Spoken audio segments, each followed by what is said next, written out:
আজকে বড্ড দেরি হয়ে গেল রে। গিন্নি তো আগেই বলেছিল তাড়াতাড়ি আসতে, তবুও কাজের চাপে সময় কোন দিক দিয়ে চলে গেল বুঝতেই পারলাম না।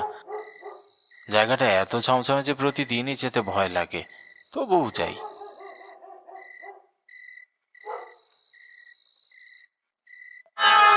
তোর এত বড় সাহস, তুই এদিক দিয়ে যাচ্ছিস? হ্যাঁ ভগবান, যে ভয়টাই পাচ্ছিলাম সেটাই হলো। হ্যাঁ, আমাকে দয়া করে কিছু করো না। আমার গিন্নি বাড়িতে ওর জন্য অপেক্ষা করছে। হ্যাঁ, ছেড়ে দাও আমাকে, ছেড়ে দাও। হ্যাঁ, আমি দোষ করেছি। কেন ছাড়বা? তুই জানিস না এটা আমার রাস্তা না? এই সময় রাস্তা দিয়ে যাবি আর আমি তোকে ছেড়ে দেবা?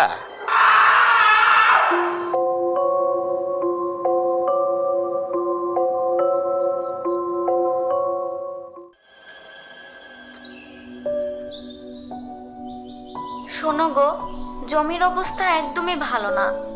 মাটিগুলো ফেটে চৌচির হয়ে গেছে পানির জন্য। আজ সেচটা না দিলে ধান গাছ আর বাঁচবে না। হ্যাঁ গো, জানি তো, কিন্তু এখনই তো চলে গেলে চলবে না। আজ হাটবার, আগেই হাটে যাই, দেখি কিছু বিক্রি করতে পারি কিনা। দু পয়সা হাতে এলে সন্ধ্যাবেলা জমিতে যাব। তুমি কিন্তু প্রতিদিনই তা বলো, সন্ধ্যাবেলায় যাব, অথচ যাও না। এভাবে চললে ফসল তো নষ্ট হয়ে যাবে। এত কষ্টে চারা লাগাইছি। জানি গো, তোমার কষ্ট আমি বুঝি। তো এখন তো হাতে একটা টাকাও নেই। হাটে গিয়ে যদি কিছু বিক্রি হয় তাহলে পাম্প ভাড়াও হবে, সেচও দেওয়া হবে। তুমি একটু ধৈর্য ধরো। তা তো বুঝি, কিন্তু খালি খালি আশ্বাস দিলে তো আর কাজ হবে না। আর শোনো, হাটে গেলে নাসির চাচার কাছে একবার খোঁজ নিও, পাম্প মেশিনটা ঠিক আছে কিনা। যদি ধার মেলে তাহলে অনেক সুবিধা হবে। আচ্ছা, খোঁজ নেবো। তুমি এই ফাঁকে রান্নাটা শুরু করো, আমি ফিরে এসে ভাত খেয়ে জমিতে যাব। ভাত তো রাঁধবই, কিন্তু আজ যেন কথা নড়চড় না হয়। এই ফসলটুকু যদি নষ্ট হয়, সামনে যে কি হবে কিচ্ছু বুঝতেছি না। তুমি চিন্তা করো না, যা কিছু করছি সবই তো তোমার জন্যই করছি। তুমি আর এই জমি দুটোই তো আমার প্রাণ। যতদিন আছি যতটা পারি লড়ে যাব। জানি গো, তাই তো বলি, নিজের শরীরটার দিকে একটু নজর দাও। এই ঘর, এই সংসার সবই তো তোমার উপর ভর করে দাঁড়িয়ে আছে। তুমি যদি একদিন না থাকো, তবে আমার পৃথিবীটা অন্ধকার হয়ে যাবে। তোমার এই কথাগুলোই দিন শেষে মনটাকে জোর দেয়। আচ্ছা, যাই। মা লক্ষ্মীর কৃপায় যেন হাটে কিছুটা বিক্রি হয়। আর বেশি দেরি করো না, সন্ধ্যার আগেই ফিরে এসো।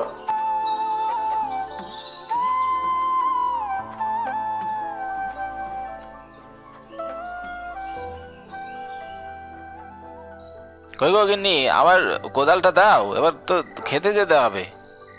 আজ দেরি করলে চলবে না, জমিটা যেন হাত জোর করে পানি চায়। এই নাও কোদাল, তবে আগে এক গ্লাস জল খাও, মুখটাও মুছে নাও। হাটের ধকল কম কিছু না। জল খাবো পরে, আগে কাজ।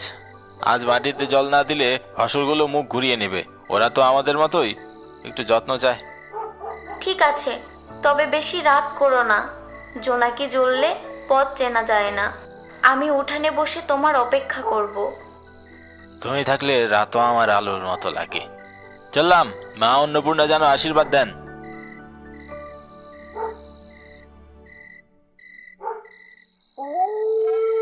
আজ একটু জল পেলে বাঁচি এই মাটিগুলো, যেন কতদিন তৃষ্ণায় পড়ে আছে। ধৈর্য ধরো মা ধরিত্রী, আমি এসেছি। এই মেশিনটা নিলে দারুণ দাম পাবো শহরে। চল, বেশি সময় নেই।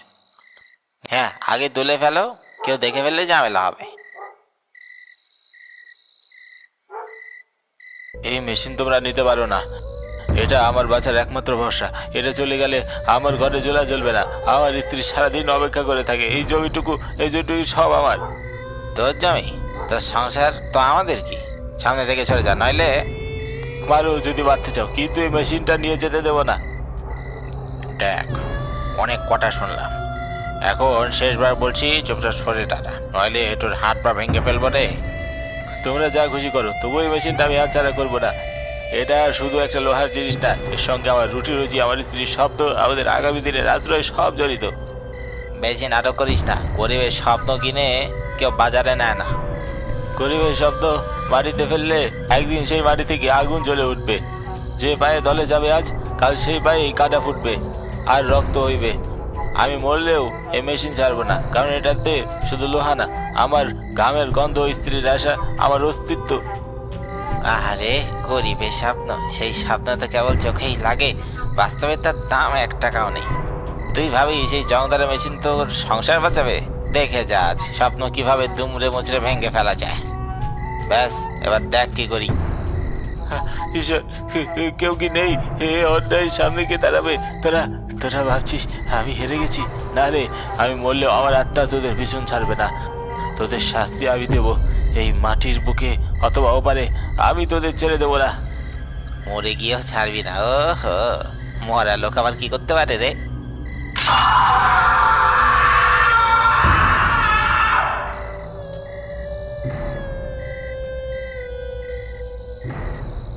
কিন্তু হাওয়া কেমন থেমে গেল রে, কেমন যেন ঠান্ডা লাগছে। এসব ভাবার সময় নেই, তোরা দুজনে মেশিনটা ধর, চল এখন এখান থেকে পালাতে হবে, ঝামেলা আবার আগেই।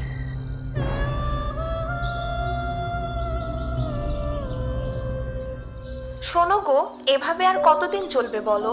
ঘরে চাল নেই, ডাল নেই, কদিন পর তো তেলটুকুও ফুরিয়ে যাবে। জানি সুরমি, আমিও তো ভাবি প্রতিদিন, কিন্তু এই নদীর মাছ তো কেবল একমাত্র আমাদের ভরসা। যদি আজ একটু ভালো বিক্রি হয় তবে কিছু ভালো তেল আনতে পারবো। তুমি এত কষ্ট করো, মাঝে মাঝে মনে হয় আমি তোমার জন্য কিছুই করতে পারলাম না। তুমি পাশে আছো বলেই তো আমি লড়তে পারি গো সুরমি, তুমি না থাকলে আমি তো ভেঙ্গেই পড়তাম। মা, আমি যদি স্কুল ম্যাডাম হই তাহলে তোমাকে আর বাবাকে নতুন কাপড় কিনে দেব, আর একটা বড় টিভিও আনবো। তুই ভালো করে পড়াশোনা কর, এতেই আমার সংসার আলোকিত হবে মা। তোর বাবার চোখে যে স্বপ্ন আমি দেখি সেটা তুই পূরণ করিস। আমি পারবো মা, আমি বাবার স্বপ্ন ভাঙতে দেব না। আমি একদিন এমন বড় হব যাতে তোমাদের কষ্ট আর করতে না হয়। এ কথাগুলোই তো আমায় জিরিয়ে রাখে মা।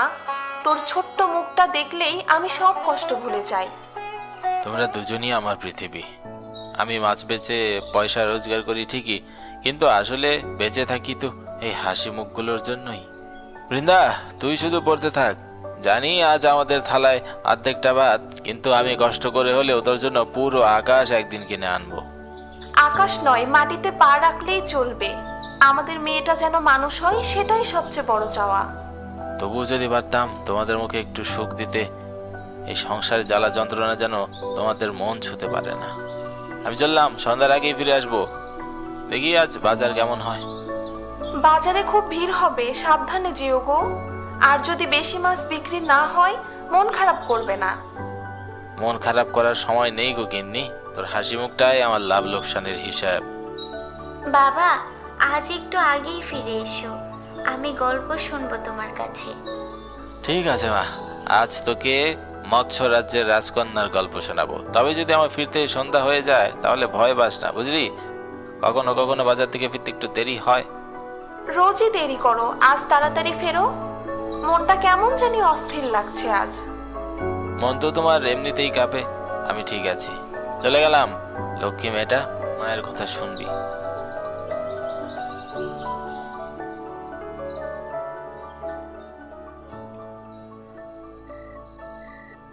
আজ বড্ড দেরি হয়ে গেল। গিন্নি চিন্তা করছে বোধ হয়। এই রাস্তা দিয়ে এলে কেন জানি মনটা কেমন করে, কেমন একটা অদ্ভুত। সোজা বাড়ি যেতে হবে। ইস, কেমন যেন হাওয়া বইছে।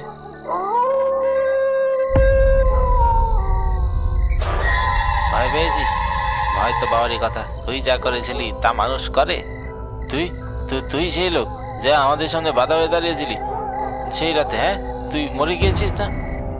মরে গেছি ঠিকই, কিন্তু আমার আত্মা আজও ঘুরে বেড়ায়, অন্যায় শাস্তি দিতে চায়। তোদের হাতে আমার প্রাণ গেল, বল তোর প্রাণ এখন কেমন করে নেব? আমি তো শুধু তোর দলটার সঙ্গে ছিলাম, আমি তো চুরি মারিনি। নীরব থাকা মানে অপরাধের সঙ্গ দেওয়া। যে অন্যায় দেখে চুপ থাকে সে অপরাধীর চেয়ে কম নয়। দয়া করো, আমার মেয়ে আছে, বউ আছে, ওরা না খেয়ে মরবে। আমার মেয়েটার জন্য আমাকে ক্ষমা করে দাও, সে যে আমার জন্য অপেক্ষা করছে। আমার মেয়েটাও তো সেদিন অপেক্ষা করেছিল, আমি ফিরিনি। তোর মেয়েও যেন একদিন বুঝে কি ভয়ানক পাপ করেছিল তার বাবা। তোর পরিবার জানুক এই ভালো মানুষের পেছনে কি ভয়ানক চারা লুকিয়ে আছে। আমি বাধ্য হয়েছিলাম সংসার, খিদে, মায়ের চোখের জল, আমার পরিবারের স্বপ্ন সব মিলিয়ে আমি বাধ্য হয়েছি এই রাস্তায় আসতে। গরিব হওয়াটা দোষের নয়, কিন্তু অন্যায়ভাবে রোজগার করাটা অনেক দোষের। তুই শুধু একটা মেশিন চুরি করিসনি, তুই একটা বাবাকে তার মেয়ের কাছ থেকে কেড়ে নিয়েছিস, তুই একটা পরিবারকে শেষ করে দিয়েছিস। এর থেকে বড় বাবার কিছুই হয় না। তুই পাবি, তোকে মরতেই হবে। আমি জানি আমি পাপ করেছি, কিন্তু আমি তো পেটের টানে করেছি।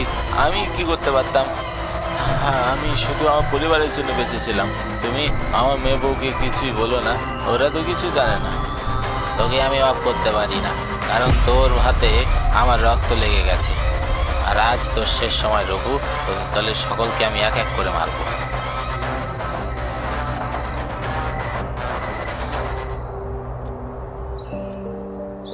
কি হয়েছে রে? তোকে এত চিন্তিত দেখাচ্ছে, এমন মুখ করে আছিস কেন?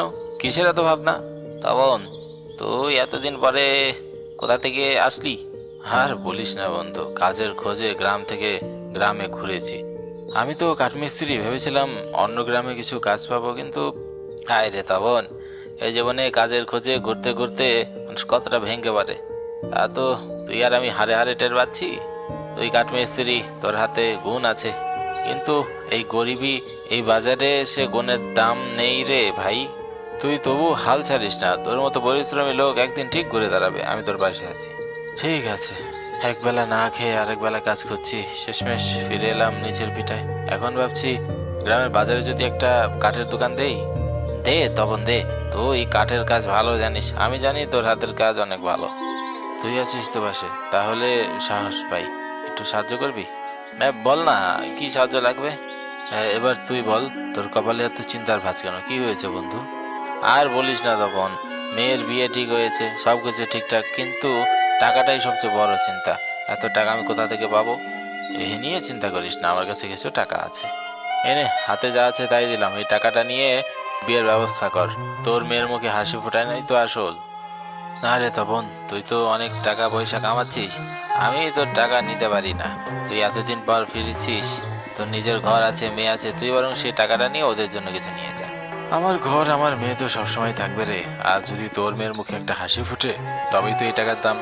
বন্ধুত্ব শুধু খুশির সময় পাশে থাকবে, তবে সেটা তো স্বার্থপরতা। আর তেমন বন্ধুত্ব আমি করিনি জানো তো।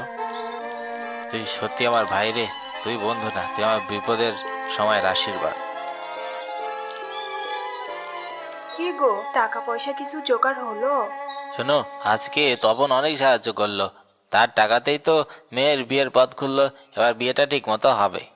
সত্যি বলছো? তপন টাকা দিয়েছে? সে তো খুব সৎ ছেলে, ঈশ্বর ওর মঙ্গল করুন। বাবা, তুমি এসেছো? হ্যাঁ মা, আজ আর কোথাও যাব না, তোকে নিয়ে থাকবো, তোর জন্যই তো বেঁচে আছি। কিছু আনলে না? এতদিন পর ফিরলে তো একটু কিছু আনতে পারতে। আমার এক বন্ধু আছে, তার মেয়ের বিয়ে, আমি টাকাগুলো ওকে দিয়ে এসেছি। আমার কিছু না থাকুক, ও যেন সুখে থাকে, তাতেই শান্তি। তুমি আজও সেই আগের মতোই আছো, সবকিছু ছেড়ে দাও, শুধু মানুষের পাশে থাকো।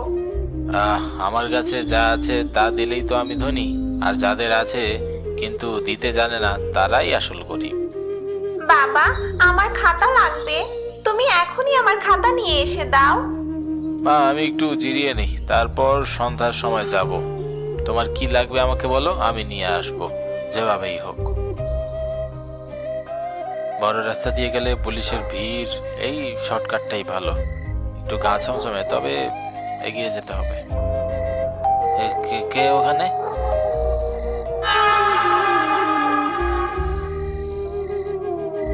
ভয় পেয়েছিস? এখনো তো সময় আছে, নিজের পাপের কথা মনে কর। তুমি তো সেই দিন রাতের লোকটা। কি চাই তোমার? কেন এসেছো এখানে? তোর মৃত্যু। না, দয়া করে, আমি ভুল করেছি, আমি যাইনি সেদিন তোমাকে মারতে, আমাকে মেরো না। তোর কোনো ক্ষমা নেই। আমার মেয়েটা সেদিন প্রতিদিন অপেক্ষা করে বাবার জন্য, আমার মেয়েটাকে এতিম বানিয়ে দিয়েছিস, এবার তোকে আমি শেষ করে দেবো।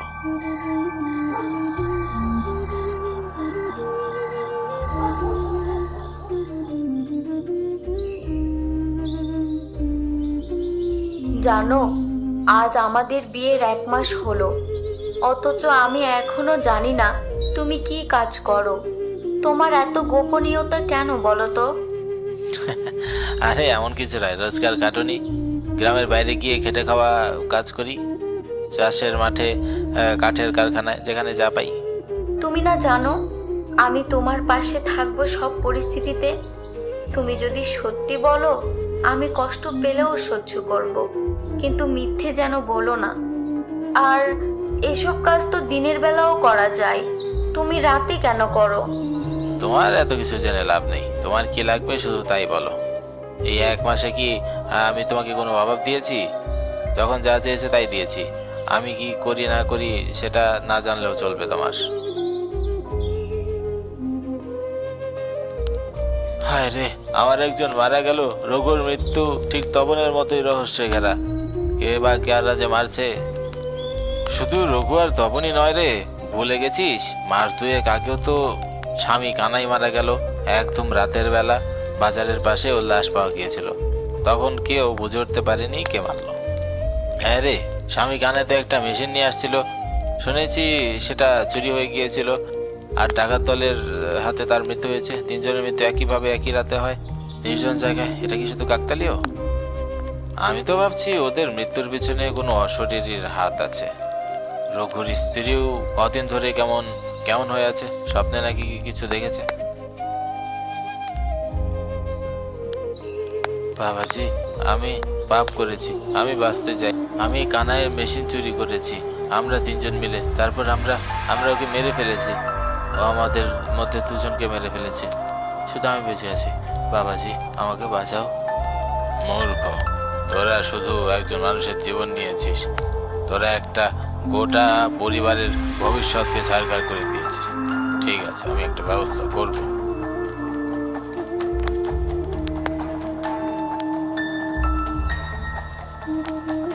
কি হয়েছে রে তোর নিলয়?